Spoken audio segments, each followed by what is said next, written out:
बिस्मिल्लाहिर्रहमानिर्रहीम अस्सलाम वालेकुम व्यूअर्स की हाल चाल है थोड़ा उम्मीद करती हूं तुम बिल्कुल ठीक हो सो रब ਤੁਹਾਨੂੰ ਹੱਸਦੇ ਰੱਖੇ ਤੇ ਵਸਦੇ ਰੱਖੇ। ਤੁਸੀਂ ਵੇਖ ਰਹੇ ਹੋ ਮੇਰਾ ਚੈਨਲ ਨੂਰ ਫਾਬਰਾ हैप्पी व्लॉग जिस ਨੂੰ ਲਾਈਕ ਕਰੋ ਸਬਸਕ੍ਰਾइब करो ਤੇ अच्छे अच्छे प्यारे प्यारे कमेंट करो शेयर करना बिल्कुल नहीं भूलना नाले मेरी वीडियो ਨੂੰ वाइट तक जरूर पहुंचाओ बेल आइकन लाजमी प्रेस कर दिया करो ताकि मेरी वीडियो का नोटिफिकेशन सब तो पहले ਤੁਹਾਡੇ ਕੋਲ ਆਵੇ। सो स्टार्ट करते हैं हम अपना व्लॉग ਤੇ ਇਹ ਵੇਂਦੇ ਪਏ ਮੇਰੇ ਹੱਥ ਦੇ ਵਿੱਚ ਤੁਸੀਂ ਵੇਂਦੇ ਪਏ ਹੋ ਕਿ ਇਹ ਹੈ ਖਾਵਣ ਵਾਲੀ ਮਿੱਟੀ ਤੇ ਔਰਤਾਂ ਵੀ ਖਾਂਦੀਆਂ ਨੇ ਬੰਦੇ ਵੀ ਖਾਂਦੇ ਨੇ ਬੜੇ ਮਜ਼ੇ ਵਾਲੀ ਤੇ ਬੜੀ ਟੇਸਟ ਵਾਲੀ ਮਿੱਟੀ ਹੁੰਦੀ ਕਿਉਂਕਿ ਮੈਂ ਖੁਦ ਖਾਂਦੀ ਆ। ਅੱਜ ਅਸੀਂ ਇਸ ਦਾ ਚੈੱਕ ਕਰਨਾ ਹੈ ਪਾਊਡਰ ਬਣਾ ਕੇ ਇਹਨੂੰ ਵੇਖ ਕੇ ਤੇ ਮੂੰਹ ਦੇ ਉੱਤੇ ਲਾਣਾ। ਮੈਨੂੰ ਇਹ ਲੱਗਦਾ ਹੈ ਵੀ ਜਿਹੜੀ ਮੁਲਤਾਨੀ ਮਿੱਟੀ ਹੈ ਨਾ ਉਹ ਇਹ ਹੀ ਮਿੱਟੀ ਹੁੰਦੀ ਹੈ।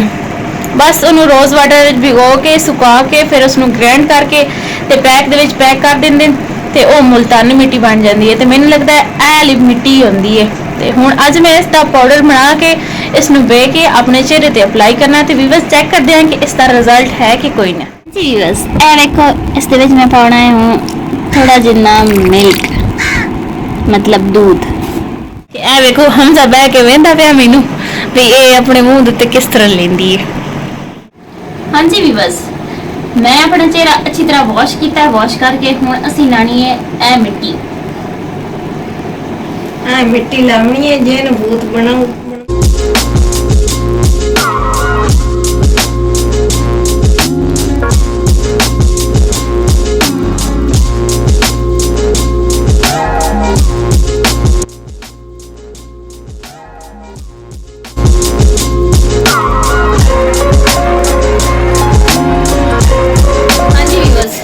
लाए बैठे हैं मिट्टी खावन वाली मिट्टी मुल्तानी मिट्टी तो मैं ना आख सके क्योंकि मैंने पता पहले चल रहे कि वाकई ये सीधी मुल्तानी मिट्टी बनती कि वो होर मिट्टी होंगी है। तो हुण मेरा चेहरा जिहड़ा है ना वो थोड़ा जिहा ना सख्त होया जांदा क्योंकि जितों जितों सुकता जांदा ना मतलब आ भी नहीं कर सकती भाई।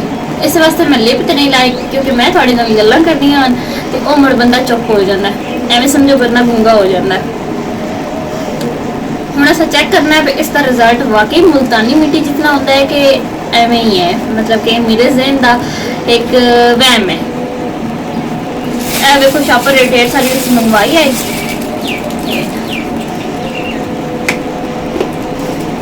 से मैं खा भी लेनी हूँ बहुत ज़्यादा टेस्ट होता है इसका।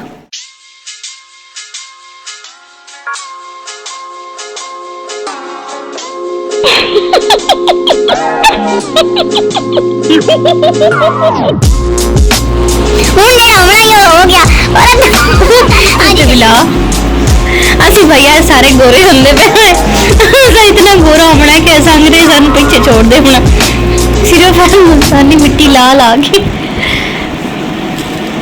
भैया सी ज्वार दी शादी करेंगे। असी कितने खूबसूरत लग रहे हैं हमजा वेखो ते मेरा मुंह वेखो माशाल्लाह इतना प्यारा लगता पाया।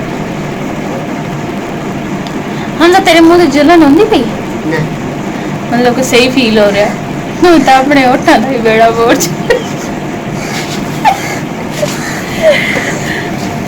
बस असी ये छुआर दी करूंगा शादी ते असी हुणे गोरे करन दे चक्करां दे विच हां ते हुण जेड़ा जेड़ा नुस्खा असी इस्तेमाल करदे हां ते चोर साडे कोल आके बैठ जांदा आंदा ए चीज मैं भी इस्तेमाल करनी मतलब जाहिर है बेचारे नूं खुशी तो है मेरी शादी होनी मैं भी कोई गोरा चिट्टा बन जावा कोई थोड़ी जी ब्यूटी आ जासी खूबसूरत अगे भी है भाई होर खूबसूरत बन जासा। मेरे पे सो ए पिछे खिलारा पे होया कपड़ियां दा साडा हबील है इतना शरारती है जिवें मर्जी असी हर शा पुंज लईए उस तो बाद फौरन इस तरह हो जाती है।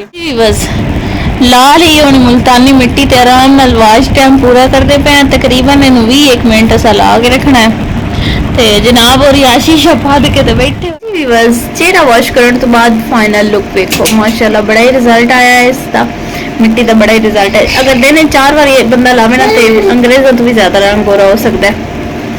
तो इसी तरह भी बस साडा अज दा व्लॉग कंप्लीट हो गया इंशाल्लाह सुबह नेक्स्ट व्लॉग विच मुलाकात होसी एक नवे टॉपिक ते।